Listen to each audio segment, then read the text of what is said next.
a todos, bienvenidos a Situacionándote, un podcast de psicología clínica en donde vamos a hablar de temas relacionados con el bienestar, emociones y sobre todo temas de psicología. Es por ello me permito presentarme, mi nombre es Doménica Chonata, estudiante de octavo semestre, actualmente representante de la Asamblea de Representantes de Psicología Clínica y me encuentro junto al Dr. Octavio. ¿Cómo está? Por favor. Hola Doménica, es un placer estar aquí. Sin duda, nos podría hablar un poquito más acerca de usted, su trayectoria. Como sabemos, estamos frente a un psicólogo clínico muy grande.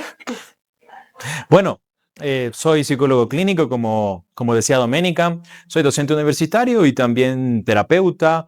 Me dedico mucho a trabajar con la difusión de estos temas, ¿no? Principalmente con la salud mental, así que, como decía, es un placer enorme estar acá. Claro que sí, para empezar sería clave quizás responder una pregunta que muchos estudiantes nos generan, ¿no? ¿Qué es la salud mental? Bueno, hay un psiquiatra muy interesante de España José Luis Marín, que habla de una cosa que es muy polémica ahora, ¿no? Él dice, no existe la salud mental. Existe la salud, pero no la salud mental. Ahora bien, la salud mental se definiría entonces como ese estado integrado de bienestar en donde la persona puede ser productiva, puede mantener gestionado bien sus pensamientos, sus emociones, su conducta y tener buenas relaciones interpersonales, que esto conllevará finalmente a una prosperidad, a un desarrollo pleno de todas sus capacidades y que le permita contribuir con su comunidad y su sociedad. Claro que sí, para iniciar con el primer eje podríamos hablar acerca de la salud mental a nivel global. Como sabemos, después de la pandemia se dispararon cifras impresionantes acerca de muchas patologías, como tal, sintomatología que las personas en realidad estaban presentando, ¿no? Muchos de ellos era la ansiedad, el estrés. Entonces, ¿qué nos puede decir respecto a ello dentro de la práctica clínica? Bueno, algo que nos trajo de bueno la pandemia, si podemos hablar de bueno, es que se tomó en cuenta mayormente la salud mental. Y es porque en ese aspecto, en ese momento de la historia de nuestra humanidad, se tomó en cuenta de que el aspecto de bienestar psicológico, emocional y relacional tuvo mucho que ver para poder afrontar esto. Así que yo diría que ahora más que nunca se está tomando en cuenta muchísimo lo que tiene que ver con problemas de salud mental, como la depresión, la ansiedad, el estrés, que son las principales causas de problemas de salud mental. Estamos hablando, la OMS dice que alrededor de 1.100 personas en todo el mundo están afectados con alguno de estos problemas. Así que ahora, después de la pandemia de COVID-19, lo que estamos enfrentando, nos parece ser, es a una pandemia de salud mental. Tal vez no porque han aumentado, o tal vez sí, pero ahora se le toma más visibilidad al asunto y se toma más conciencia de ello. Así que en mi práctica clínica todo el tiempo estoy viendo problemas de ansiedad, problemas de estrés, problemas de depresión, problemas de soledad, principalmente ello, y que está acarreando muchos problemas sociales también, Doménica. Así que es un tema bastante preocupante, pero a la vez también nos da una oportunidad enorme para poder trabajar en ello. Claro que sí, muchas veces hemos visto dentro del campo y en sí, ya si nos vamos a un tema mucho más centrado dentro de los universitarios, el tema del estrés, de la ansiedad, de la presión que sienten respecto a las expectativas que pueden llegar a tener, es lo que nos está llevando a abrir este tipo de espacios, ¿no? En donde ustedes puedan comprender, podamos entre ambos quizás compartir este tipo de ideas para que de una u otra forma se visibilice la salud mental y priorizar sobre todo este tipo de casos. Es por eso que, Doc, me permito preguntarle cómo llegan a afectar estos factores sociales al bienestar psicológico. Bueno, hay que tomar en cuenta una cosa que es importante. Los factores sociales son el contexto en donde el ser humano va a desarrollarse. Problemas, por ejemplo, como la pobreza, la inseguridad, la ruptura familiar, que eso es una de las cosas que más me preocupa a mí, porque no hay una fuente o un contexto donde provea seguridad a la persona. Evidentemente que va a causar muchos problemas de salud mental y va a evitar o va a condicionar fuertemente para que una persona pueda desarrollarse bien y pueda tener un buen bienestar psicológico. Pero hay que ser muy honestos en esto, Doménica. No solamente cuenta la parte externa, la parte contextual, que es, vuelvo y repito, fundamental, sino también la narrativa de vida que tiene la persona. Porque lo más importante dentro de la corriente incluso cognitivo-conductual es que no son tanto las situaciones externas lo que nos afecta, sino más bien cómo nosotros interpretamos esa situación externa para darle un sentido y un propósito. Así que yo diría que para poder hablar de estos temas, tanto sociales como psicológicos, debemos abordar estas dos partes, la parte interna, la parte psicológica, emocional, la parte narrativa de la vida, el sentido y el propósito, pero también la parte contextual, la parte de afuera, la parte del contexto social que permite que ambas puedan unirse y permitir que el bienestar psicológico se desarrolle plenamente. Por supuesto, una vez que entendamos este punto en donde aquello que el interno llega a inferir como tal, tiene aquí una pregunta muy clave. Como sabemos, muchas veces dentro del contexto universitario nos encontramos con muchos estudiantes que llegan a ser foráneos y es las mismas afecciones o este tipo de habilidades de adaptación que les llegan a afectar de una manera muy grande, ¿no? Hemos visto muchos casos en donde porque no se pueden llegar a adaptar, llegan a desertar, deserciones universitarias porque no se pueden llegar a adaptar.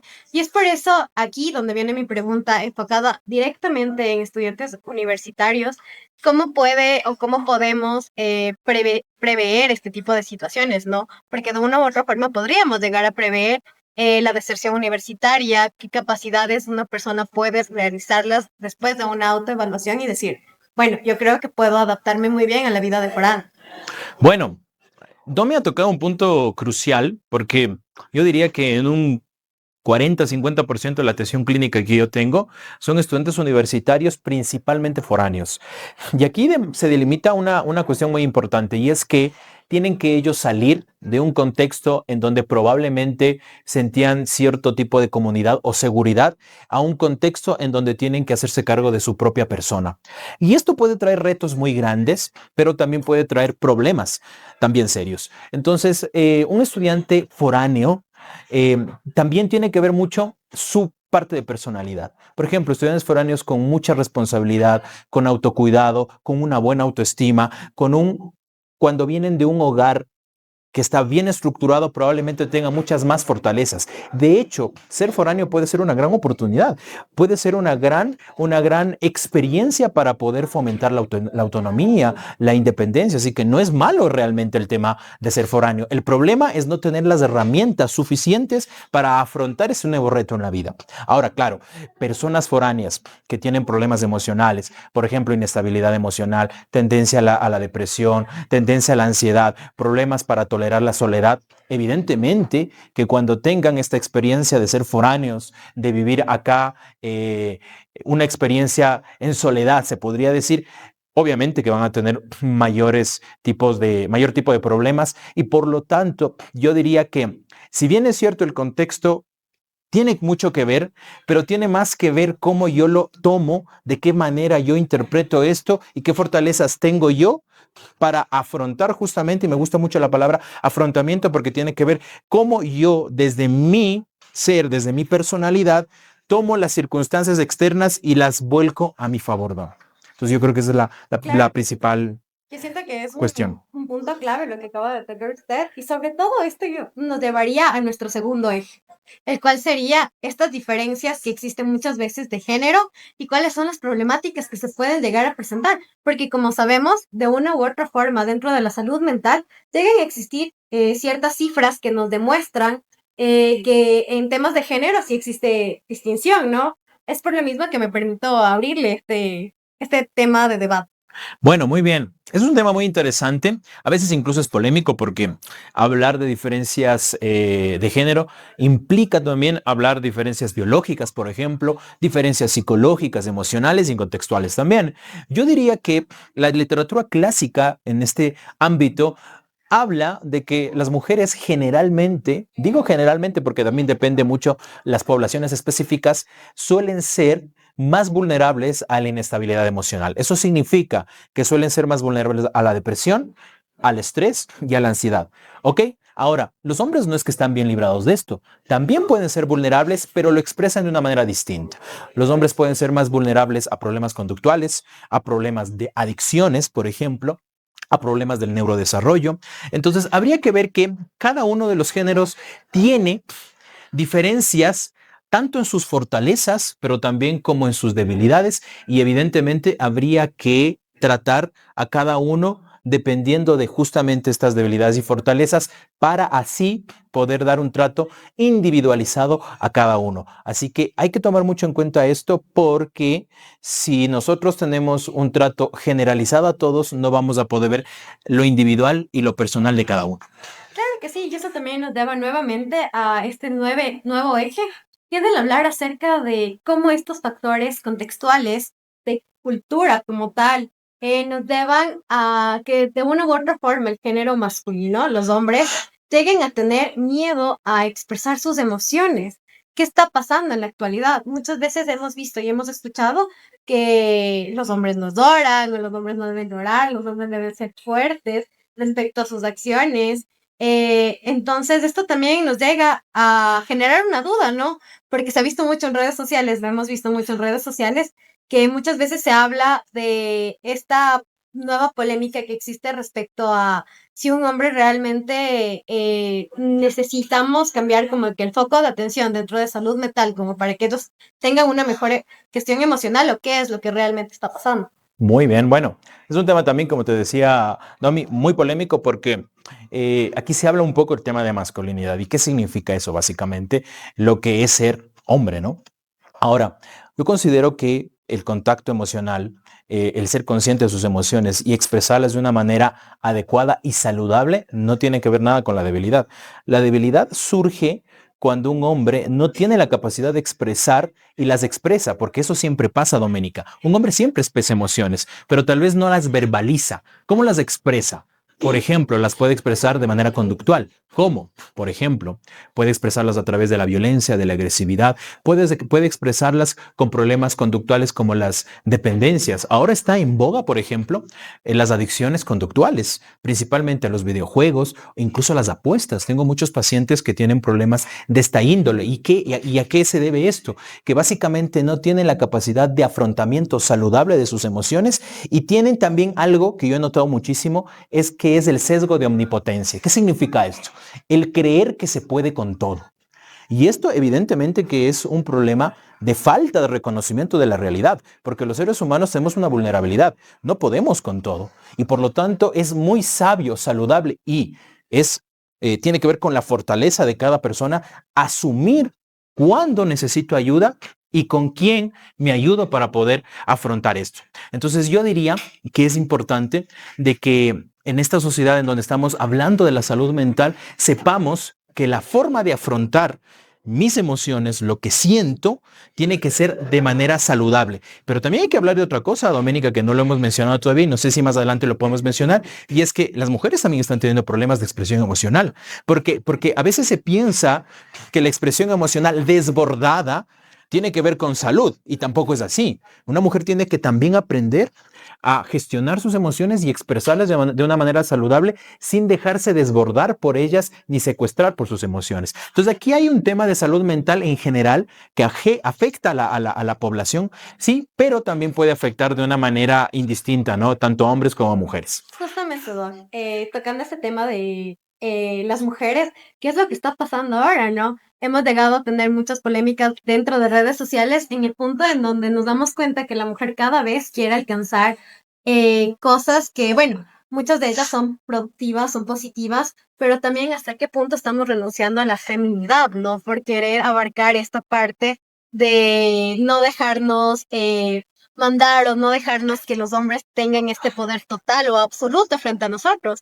Entonces yo siento que de una u otra forma dentro de la clínica también se ven este tipo de problemas ya reflejados dentro de las relaciones. Por eso me gustaría muchísimo que usted desde su experiencia clínica como tal nos comparta un poco más acerca de algún caso interesante, algún acercamiento que nos ayude a entender más acerca de qué está pasando en la actualidad.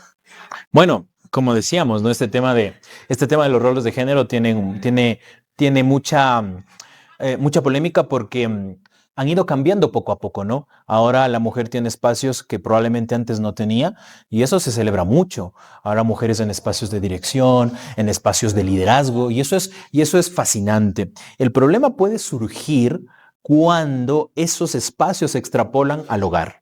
Esos espacios se siguen incluyendo, se incluyen en el hogar, en donde tal vez probablemente una mujer también quiere competir a nivel de fortaleza o a nivel de dureza en el campo del hogar también. Entonces, yo creo que es importante también que cada uno establezca qué roles va a cumplir en su casa.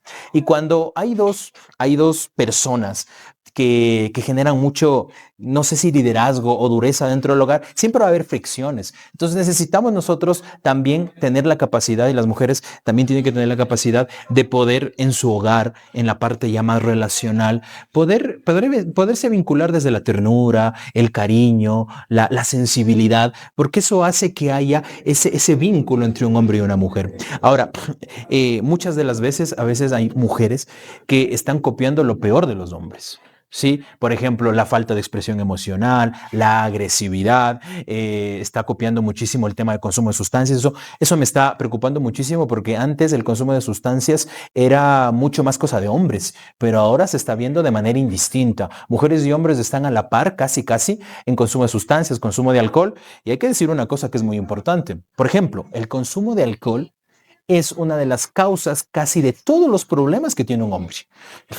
Cáncer de colon, cáncer de estómago, de garganta, de esófago, cirrosis, problemas de toda índole, violencia, por ejemplo, asesinato, problemas automovilísticos, casi todos tienen que ver de una manera directa o indirecta con el alcohol. Y ahora también le está pasando eso a las mujeres. Entonces es un tema de mucha preocupación porque hay que trabajar muy bien en el hecho de decir qué es lo saludable, qué conductas, qué rasgos, qué tipo de roles tenemos que ejercer como hombres y como mujeres para poder convivir sanamente en los diferentes aspectos que nos toca vivir. Si somos directivos, pues seamos lo suficientemente líderes para poder ejercer ese liderazgo. Pero si somos padres, somos esposos, esposa, tenemos que tener la sensibilidad suficiente para poder vincularnos de una manera saludable. Ahora, tú me preguntabas algo, Dome, sobre el tema de si tengo yo pacientes con algún tema de estos, ¿no? Bueno, te cuento que recientemente atendí a una paciente con problemas bastante serios de inestabilidad emocional que los expresaba de una manera tan disfuncional que violentaba a su pareja. Y es desde una mujer hacia un hombre.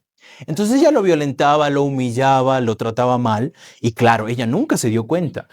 Tuvo más de una década de relación con esta persona y nunca tomó conciencia de lo que ella hacía era destruir sistemáticamente la autoestima de su pareja. Hasta que llegó un punto en donde él le puso un límite y le dijo no puedo más. En ese momento ella toma conciencia de lo que estaba haciendo era justamente un problema serio que ella no lo tomó en cuenta porque, claro, no había golpes, no había violencia física, pero siempre hubo violencia psicológica y perpetrada principalmente por ella hacia él.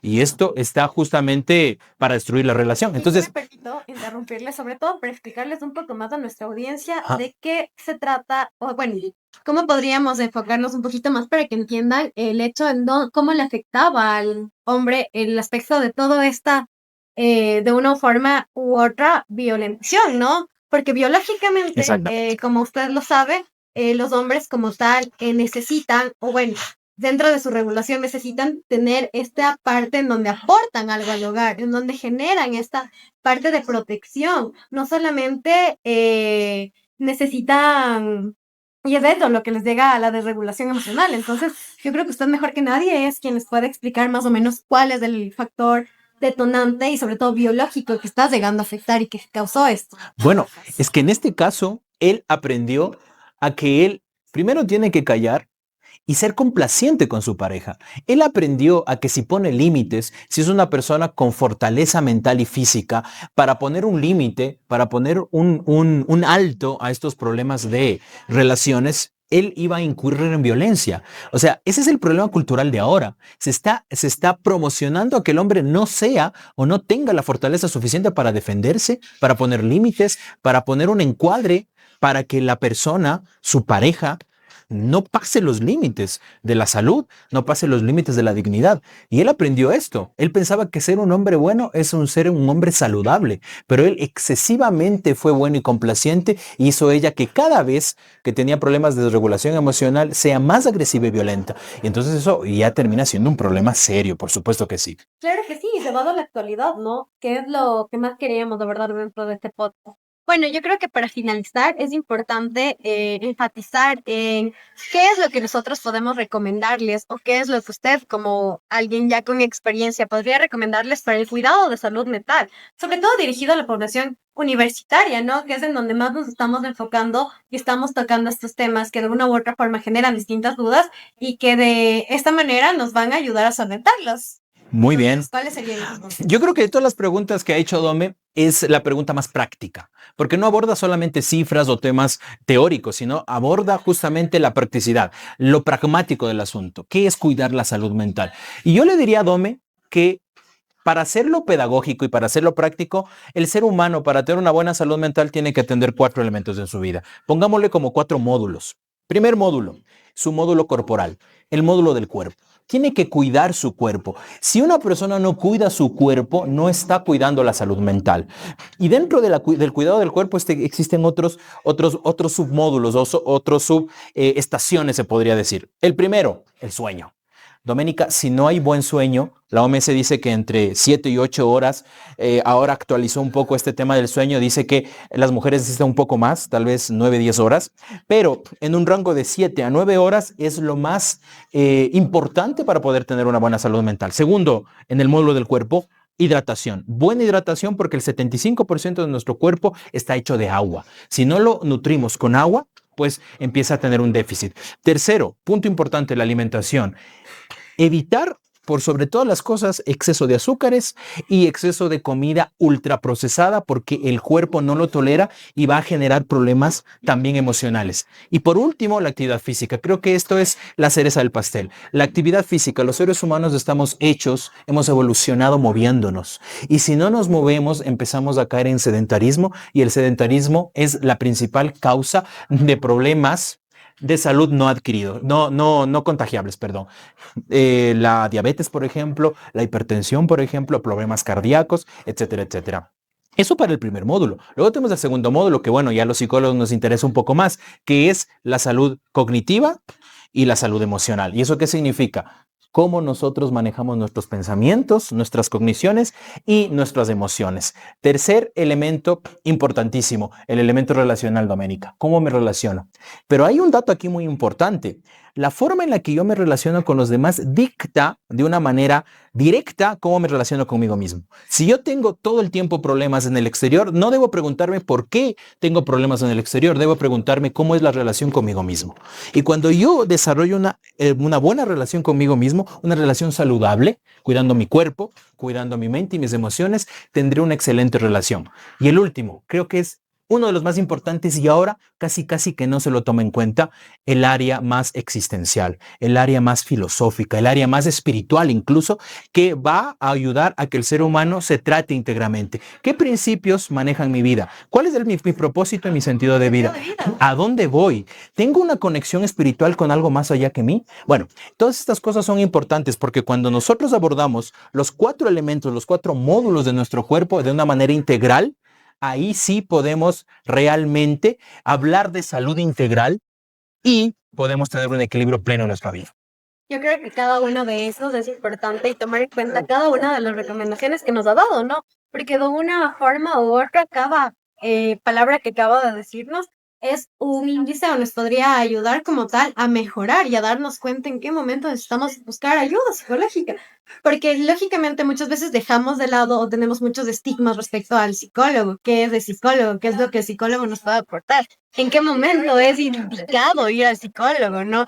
Yo creo que esa es una pregunta que muchas personas se les hace y que muchas veces lo vemos como que al psicólogo es netamente cuando ya estamos en lo más profundo o cuando ya tenemos patologías. Sin embargo, yo creo que usted, dentro de su experiencia y dentro de la clínica, nos podría compartir para usted cuál es el momento ideal de buscar ayuda psicológica. Muy bien, esa es una pregunta que es muy importante responderla, ya que la mayoría de las personas, entendamos que en Riobamba probablemente existen entre 150 y 200,000 habitantes, podemos poner incluso 250,000 habitantes, probablemente el 1% de la población está recibiendo atención psicológica. Y yo no digo que todos deberían recibir atención psicológica, probablemente no, pero una gran parte sí. Estamos hablando de una estadística de que al menos el 15% de la población tiene problemas de salud mental, al menos el 15%. Entonces estamos hablando de que hay un gran porcentaje de personas que no está recibiendo atención en salud mental y por lo tanto está teniendo problemas de adicciones, está teniendo problemas emocionales, de relaciones. Los divorcios se han disparado enormemente. Para contar un dato, el 47% de los matrimonios terminan en divorcio. Eso es algo terrible porque los niños van a crecer en un hogar roto y eso acarrea muchos problemas. Ahora, ¿cuándo pedir ayuda? Es necesario pedir ayuda cuando la persona ya no puede, ya sabe que no puede afrontar solo sus problemas. Es decir, cuando la persona toma conciencia de que él solo, con todas las estrategias que ha tenido para afrontar, no ha podido solucionar sus problemas emocionales, relacionales, psicológicos, y ahí es el momento de tomar valor y acercarse donde un profesional. Yo siempre pongo para terminar, Dome, siempre pongo este ejemplo a mis pacientes y les digo, cuando usted tiene un fallo en su carro, cuando tiene fallo en su automóvil, ¿qué es lo que hace? Usted puede tener dos decisiones que tomar. La primera, yo mismo lo arreglo. Busco dónde está el error y yo mismo lo termino arreglando. Y perfecto, puede ser que lo logre. ¿Cuánto tiempo se va a tardar para ello? ¿No es más fácil visitar a un mecánico de confianza que él con su experiencia pueda revisar cuál es el error y cómo arreglarlo? Y probablemente se ahorre mucho tiempo, mucho dinero y mucho dolor y sufrimiento para sus seres queridos. Así que yo creo que ese es el punto importante. Cuando no pueda resolver sus problemas emocionales, busca ayuda inmediata con un terapeuta de confianza. Totalmente. Bueno, yo creo que con eso sería, o lo daríamos por finalizado, sin antes decir las 3 ideas o las 3 conclusiones como tal que usted se lleva de este podcast y que queremos que todos los que nos están viendo también se lleven, ¿no? De una forma u otra, es la manera en la que podemos resumir. Con esto también les invito a dejar sus dudas y sobre todo agradecer fielmente a la carrera de comunicación, que son los que nos están ayudando, los que nos están aportando, quienes están detrás de cámara, que han hecho que este proyecto sea posible. Esperamos muchos más episodios en donde sobre todo podamos solventar cada una de sus. Bueno, 3 ideas, Dome. Bueno, 3 ideas. Puedo decir la primera. Si quieres que algo muera, déjalo quieto. Eso lo decía Jorge Drexler, un gran cantautor uruguayo, ganador del premio Oscar en 2006. Él decía esto, ¿no? Así que la primera idea, muévase. Si quiere tener una buena salud mental, muévese. Hay un dato muy interesante. Hay una relación muy importante entre la rumiación mental y el movimiento. Es decir, a menor movimiento, mayor rumiación mental. A mayor movimiento, menos rumiación mental. Así que para tener una buena salud hay que moverse. Segundo tema, quiérase a sí mismo. Póngase como prioridad siempre y nunca permita que nadie, ¿sí?, viole sus derechos y su dignidad. Eso se llama amor propio. Y tercero, y punto importantísimo, no existe ninguna experiencia humana más arrolladora, más importante y más sublime que el amor en relación. Relación con los hijos, relación con la pareja, relación con la familia. Ninguna, ni el éxito profesional, ni el éxito deportivo, ni ningún tipo de éxito traerá mayor felicidad que una relación bien construida. Y la única forma de construir buenas relaciones es relacionándome bien conmigo mismo, con mi cuerpo, con mi mente y con las personas que amo y que quiero. Bueno, muchísimas gracias por este espacio nuevamente a los chicos de comunicación, a usted por su valioso tiempo y sobre todo, chicos, les invito a seguirnos en redes sociales, les invito a que dejen sus dudas, sus posibles ideas para nuevos podcasts y sobre todo que este es un espacio para ustedes. Todos están bienvenidos. Muchísimas gracias por ser partícipe de nuestro primer episodio. Se esperan muchos más. Hasta la próxima. Un gusto.